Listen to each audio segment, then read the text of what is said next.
Realmente es un gusto poder comunicarme con ustedes esta mañana.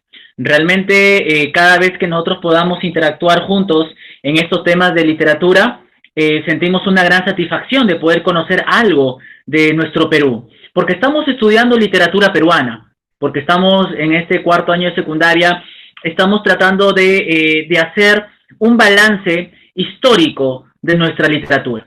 El día de hoy vamos a entrar a la segunda etapa de la historia peruana. La primera etapa, que fue la etapa prehispánica e incaica, hemos visto una serie de manifestaciones y evidencias literarias, ¿no es cierto? Hemos visto a las tres grandes culturas prehispánicas, como es la cultura maya, azteca y la inca. Terminamos con el periodo incaico. Recordarán ustedes que el imperio del Tahuantinsuyo fue un imperio que prácticamente desarrolló a lo largo de Sudamérica. Termina un periodo para la historia peruana preincaica, termina un periodo de mucha riqueza, de mucho auge, de mucho valor, en la cual el Perú era rico en todos los sentidos de la palabra. Luego, en el año 1532, se marca un hito, una pausa en la historia peruana, más conocido como la etapa del descubrimiento y conquista del Perú. Y el día de hoy y la próxima semana vamos a estudiar lo que es literatura de la conquista, el segundo periodo de nuestra historia peruana. La conquista del Perú es el proceso histórico de anexión del imperio incaico al imperio español. El término literatura del descubrimiento y conquista fue acuñado por un historiador llamado Francisco Carrillo, que designa el periodo que incluye todas las obras producidas durante el proceso de la conquista del Perú, que surge en el año 1532, con la captura del último inca, que fue Atahualpa, en la ciudad de Cajamarca, y que finalizó con la destrucción del imperio incaico. Para poder conocer el periodo de la literatura de la conquista, tenemos que conocer el contexto histórico. Y nosotros hemos revisado que el contexto histórico tiene que ver ya con la llegada de Francisco Pizarro a suelo peruano. Él cruza San Miguel de Piura, cruza los Andes y se dirige hacia Cajamarca, en donde da muerte al último inca, que fue Atahualpa. Esto sucedió entre los años 1532 hasta el año 1535, donde fue un periodo importante para la conquista. Francisco Pizarro, guiado por emisarios, intérpretes de toda la información que tenía sobre el Virú, o Perú, llega hasta la ciudad del Cusco, llega hasta el ombligo del mundo, en donde también da rienda de muerte a muchos incas, y con la toma del Cusco se podría decir que pasa a un proceso de descubrimiento y conquista. Entonces, el contexto histórico dentro de esta etapa peruana es muy terrible, es muy terrible. No solamente eso fue el periodo incaico, sino también fue el periodo de la guerra civil en el Cusco. Hay que recordar que Francisco Pizarro llega con Diego de Almagro. Diego de Almagro también hizo una expedición hacia el sur, en donde también conquistó nuevas tierras. Pero llegó un momento en el cual Francisco Pizarro y Diego de Almagro comenzaron a luchar por la posesión del Cusco, por la riqueza peruana. Y es ahí donde se habla de la segunda etapa de este descubrimiento y conquista, que se llama la Guerra Civil Española en el Cusco. Entonces, fue un periodo de mucha cuestión bélica, un periodo en el cual el Inca con el español, dos razas, dos imperios, dos linajes, dos estatus se iban a unir para hacer un proceso de transculturación que va a durar hasta el día de hoy para nosotros. Ahora, dentro del campo de la literatura peruana, en esta época de la conquista, surgen ciertos rasgos que vamos a ver en las obras y algunos escritos. En primer lugar, va a predominar el ingenio popular. El ingenio popular, obviamente los autores de esta época van a ser muchas veces soldados, va a ser muchas veces sacerdotes, va a ser algún tipo de escritor que a través del ingenio popular va a crear cierto tipo de poesías o ciertos cortes de narración, el ingenio popular. En segundo lugar, la lectura de este tipo de literatura no es versada por los literatos. Más que nada se enlaza a historiadores, como dije, la clase del ejército español. No es una lectura propiamente quizás en el sentido de preparada, se podría decir. Utiliza la sátira y la burla en este tipo de literatura, como vamos a ver a continuación. Vamos a ver que hay una ironía de la vida, una burla, sobre todo a la cuestión española. Pero sobre todo, chicos, toda la literatura, netamente de la conquista, tenía carácter histórico. La historicidad es la característica literaria que va a predominar en esta etapa de la conquista. Ahora, dentro de la literatura de la conquista en el Perú surgen dos vertientes, dos manifestaciones de literatura.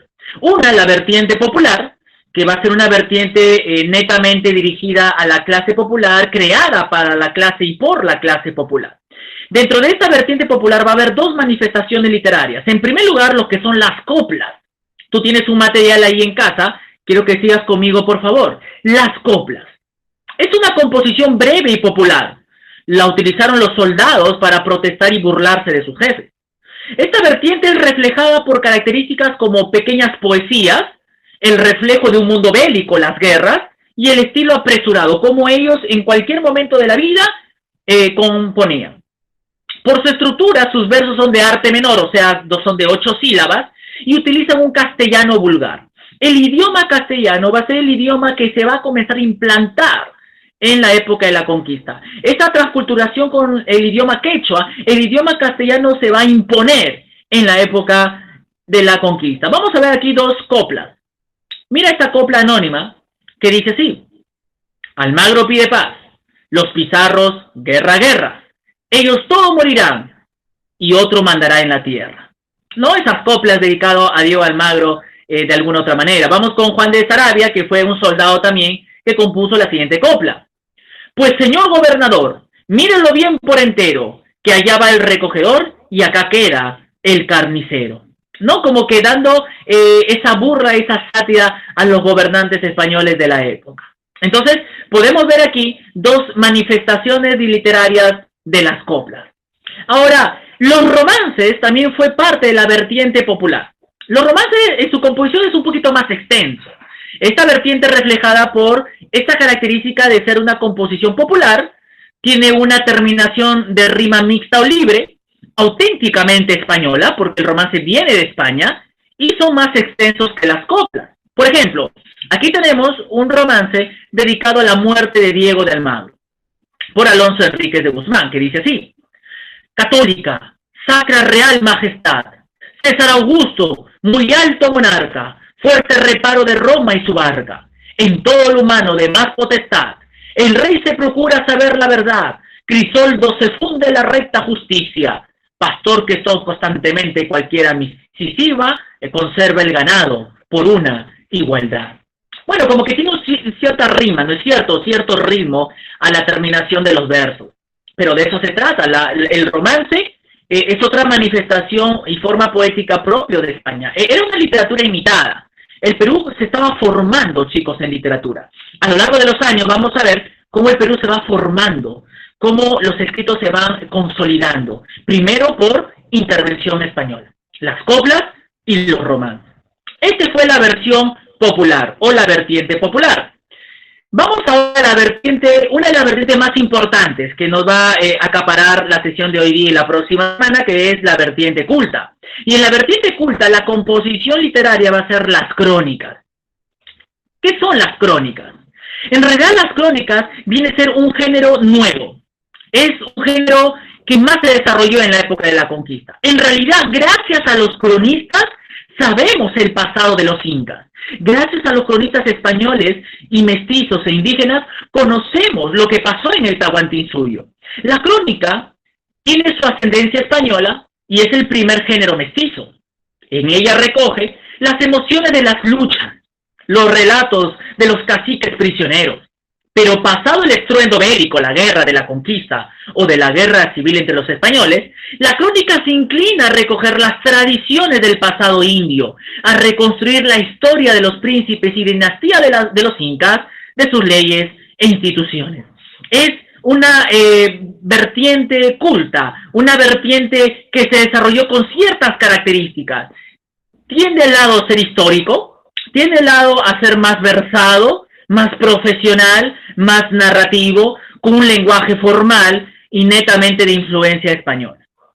Y como ustedes tienen en su material, tenemos a varios representantes de la crónica. Tenemos a cronistas indígenas como Tusi Cusi Yupanqui, un cronista incaico.